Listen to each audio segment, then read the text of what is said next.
Hola jóvenes y señoritas de octavo, a través de este video vamos a conocer cómo establecer relaciones temporales, es decir, cómo nos ubicamos en el tiempo histórico.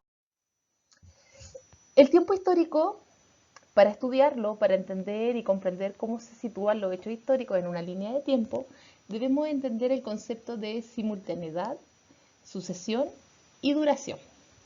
La simultaneidad son hechos históricos que ocurren al mismo tiempo, es decir, pasan de forma simultánea, ¿no? Paralela. La sucesión de hechos históricos se refiere a hechos históricos que van encadenados. Ocurre uno y ocurre otro inmediatamente después, puede o no estar asociado al primero. Y también tenemos el concepto de duración.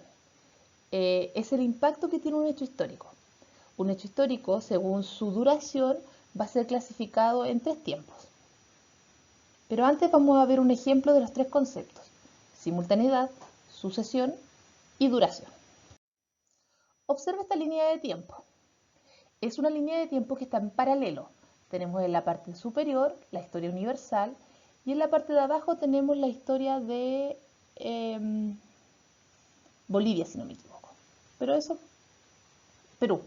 Pero eso es intrascendental para lo que estamos estudiando, es solo un ejemplo para estudiar los conceptos de tiempo histórico.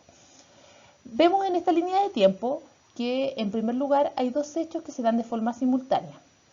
Tenemos en la parte de abajo la historia del Perú, la Guerra del Pacífico en 1879, y en forma simultánea en la historia universal se inventa la ampolleta, la bombilla eléctrica por Edison. Estos dos hechos se dan de forma simultánea. Mientras que si seguimos aquí en la Guerra del Pacífico, en 1879 tenemos un hecho de sucesión. En 1883, el fin de la Guerra del Pacífico. Lo mismo podemos establecer en el ámbito de la sucesión. En 1914, con la Primera Guerra Mundial, le sucede en 1939 la Segunda Guerra Mundial. ¿Ya? Ahora, dicho eso, para entender el concepto de duración, establecemos una clasificación de tres tipos. Primero, el tiempo corto, que es solo un acontecimiento, es breve y no necesariamente está encadenado con otros hechos históricos.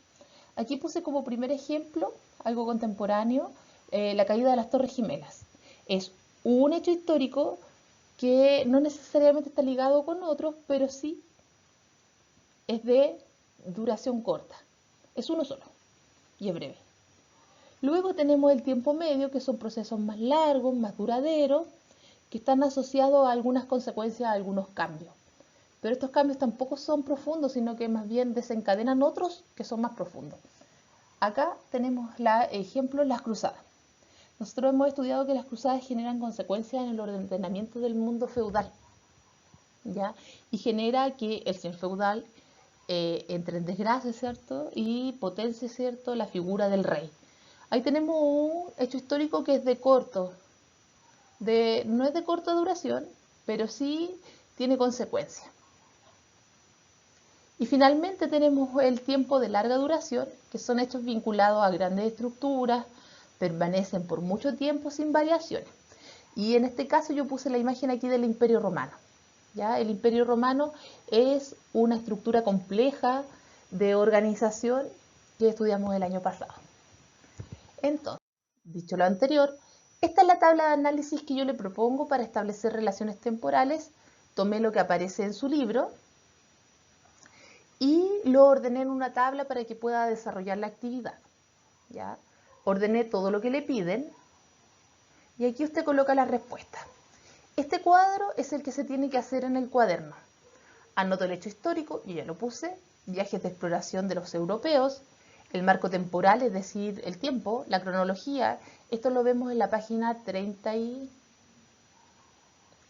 y 39, en la línea de tiempo, y estamos hablando del espacio geográfico de Europa y América. Entonces, siguiendo la línea de tiempo, debe establecer los acontecimientos relacionados con la navegación de los portugueses en este cuadro. Separa en esa misma línea de tiempo aquellos relacionados con la navegación de los españoles.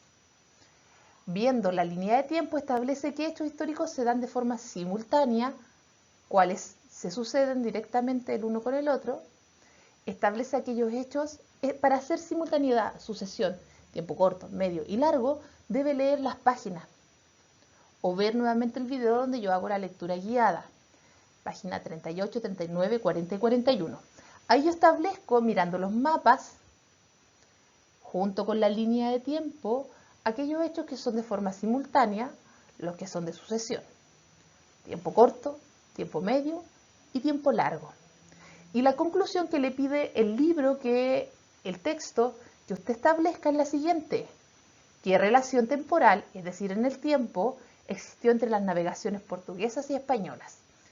Se supone que al contestar toda la tabla de análisis, el responder esta pregunta va a ser muy fácil. Ahí me tiene que decir cómo se van dando las navegaciones de los portugueses. ¿Quién parte primero? ¿Quién parte después? ¿Cómo se van dando los descubrimientos geográficos? Para eso veo la línea de tiempo, veo los mapas y leo el texto. Muy bien, jóvenes, hasta aquí la explicación de la habilidad que va a trabajar, que es análisis de relaciones temporales.